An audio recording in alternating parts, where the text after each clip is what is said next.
everyone, and welcome to our Nostalgia Gaming Podcast. Today we are joined by DKS3A, Namor, myself, and Hat-Wearing Gamer. Hat-Wearing Gamer is new to the podcast, so I'm going to give him a little bit of time to tell you who he is. I'm the Hat-Wearing Gamer. I'm a Let's Player on YouTube. I've done mostly Nintendo games like Mario and Zelda, and yeah, that's it. What kind of gamer are you? Mostly Nintendo, and I suppose a hat-wearing one, if that's appropriate.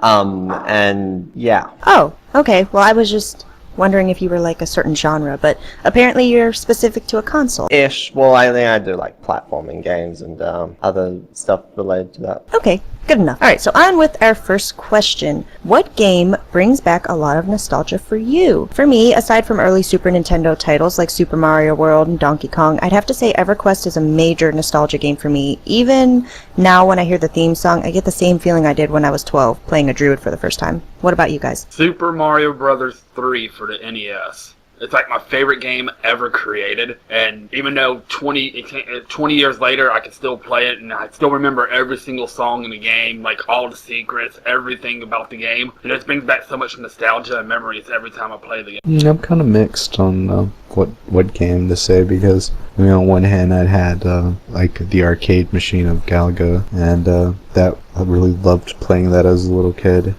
and that would really got, I would say that got me into, shooter type games. And then there was, on a Nintendo 64, the GoldenEye. Oh my gosh. That really got me into first-person shooters. For me, it's mostly Banjo-Kazooie, because that's one of my favorite childhood games, and it's still one of my favorite games to this day, so definitely Banjo-Kazooie. And Namor talking about arcade games.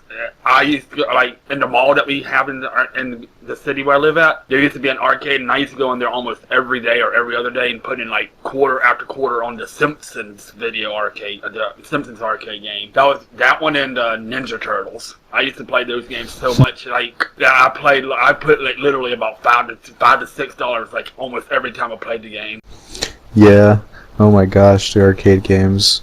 That's where, where the fun really began when you were little. I think I was a little too young for arcade games. Like, I mean, I played some before, but I was born to, like, the Nintendo 64 era. Well, I grew up in it. Yeah, I was around the Super Nintendo when those started coming out, so to me that's like old school, as opposed to some who were around when the Atari was around. Kudos to you guys. Me and Namor are showing our age.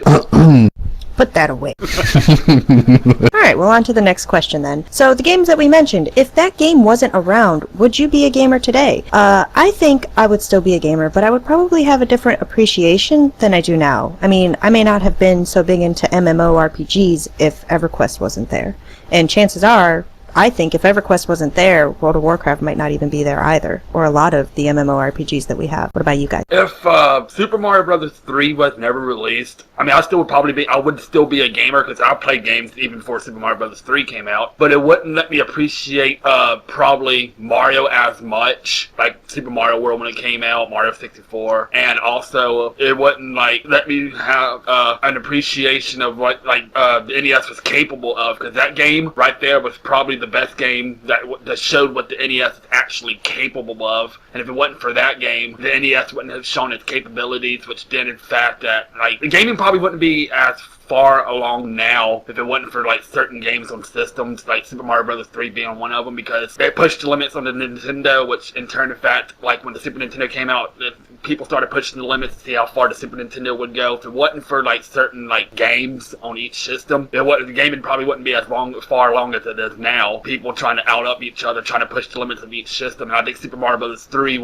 is one of those games. Well, I think if Banjo-Kazooie didn't come out, I'd probably still be into games, because it wasn't the first game I played, so ultimately, I still played Mario 64 in a whole heap, but so even if Banjo-Kazooie didn't come out, I still would have gotten into video games, but I probably wouldn't be into as many games. I think the one thing that gaming really did for a lot of us when we were kids was eye-hand coordination and concentration and focus.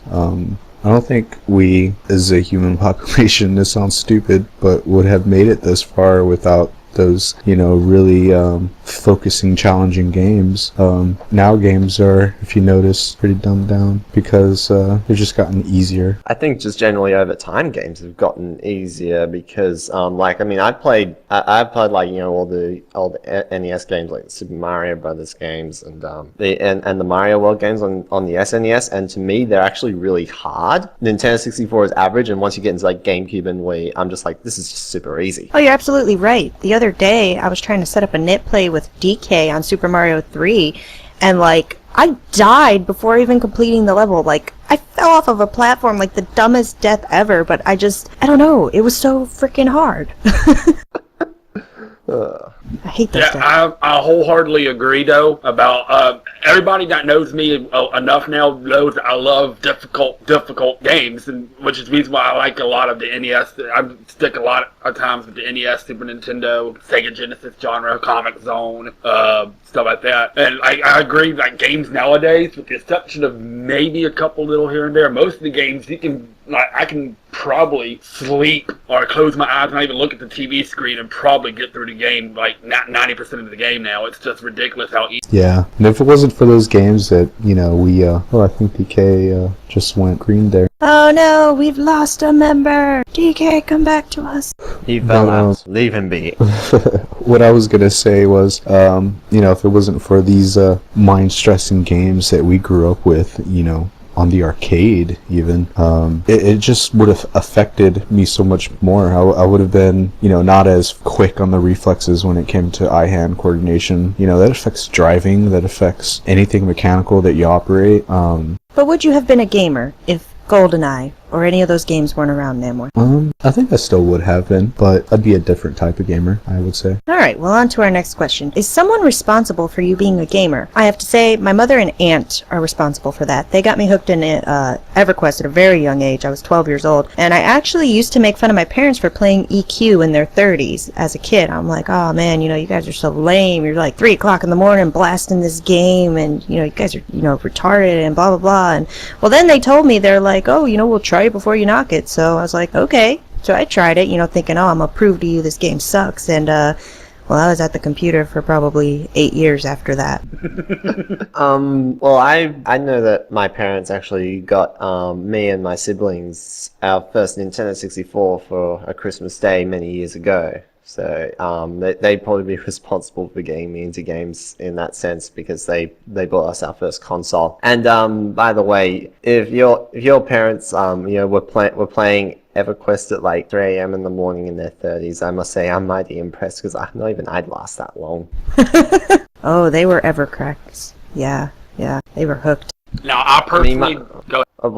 Well, I mean, my parents, my dad actually got into like Mario 64 and all the games I played when I was a kid, but like he didn't play them as much as I did. Now, I don't remember as much. Like, remember just all because I was like really, really little. Like, but there's pictures of me with my older brothers and sisters who are like 14, 15 years older than me.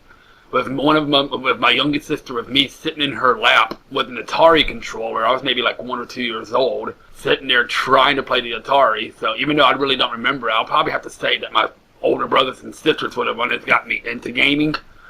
Because once I do remember them giving me the Atari when they started moving out of the house, and then by then I had a Nintendo. But I believe that would be my older brothers and sisters that got me into gaming. I got myself into gaming. When the Nintendo first came out, we had this video store maybe a couple of miles down into town, and we lived in the sticks. There was nothing but trees, and it was just as big, nothing. It was just a house and a pasture and a lake and lots and acres and acres of woods. We would go to the video store, and they came out with the Nintendo, and you were able to rent the system. You had to put a deposit down, and they would let you take it, and you would rent it. And we were at the video store, and I saw it, and I was like, oh my god, I want to try that thing right there. And we took it home, and I tried it, and that's where it is. Yeah, I remember like when I was a little bit older. My mom always went to like shopping and service merchandise when it was still around. I know service merchandise probably isn't around anymore. But while she was doing her shopping, she always let me go to the little electronic section. They got all this little NES, Super Nintendo, little Sega Genesis things set up where you can sit there and play it for like 30 minutes before it resets itself. I remember like the whole time she was shopping, I would just sit there and play those like end upon end upon end. Alright, so that brings us to our last question, which was a little bit covered in a previous question, but I'm going to ask it anyways. Do you miss the way games used to be? I have to say, yes. Even though EverQuest didn't have the best graphics when I played years ago, the gameplay and exploration were awesome. I mean, a lot of the newer games focus on graphics rather than gameplay, and for me, I can't play a game if the controls are clunky. Perfect example of this is the game Perfect World. Don't get me wrong, the graphics are beautiful, but the basic movement controls, they just leave a lot to be desired. What about you guys? You took the words right out of my mouth. I was just about to mention that games day and age a lot of them focus solely on graphics. I like a simpler time where the game wasn't about graphics, it was about storyline or about gameplay, about fun. Just pick up the game and play. And graphics really didn't matter. Nowadays, everybody's talking about, oh, look at the graphics, look at the graphics. Graphics don't make the game, people. Well, and think about it, half the time, sometimes the graphics are so intense that the game lags. Well, that's true. Yeah, you have to spend like hundreds of dollars just to play the new games out. And then half the time the game isn't even fun. I mean, now there are exceptions to the rule, to this day, some of the like Mario games now have absolutely beautiful graphics, like Super Mario Galaxy, Mario Galaxy 2, Zelda games like Skyward Sword, Twilight Princess.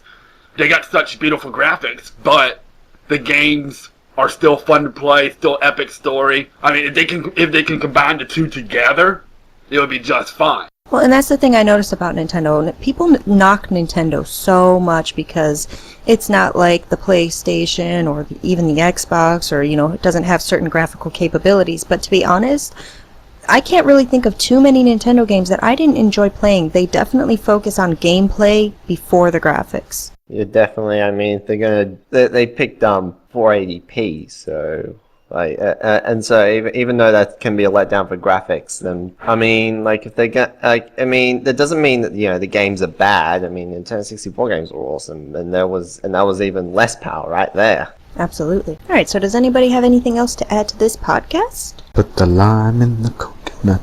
Nice. Any game developers, anybody who develops games, even if you're a little small independent gamer developer, please go back to the way it was. We don't want this stuff anymore. Yeah, why fix it if it isn't broken, right? Alright, well then with that, I'm going to say my goodbyes and let you guys fight over your goodbyes. So until next time, stay pixelated, my friends. Goodbye. Haha, I got into The lime in the coconut. Silence! I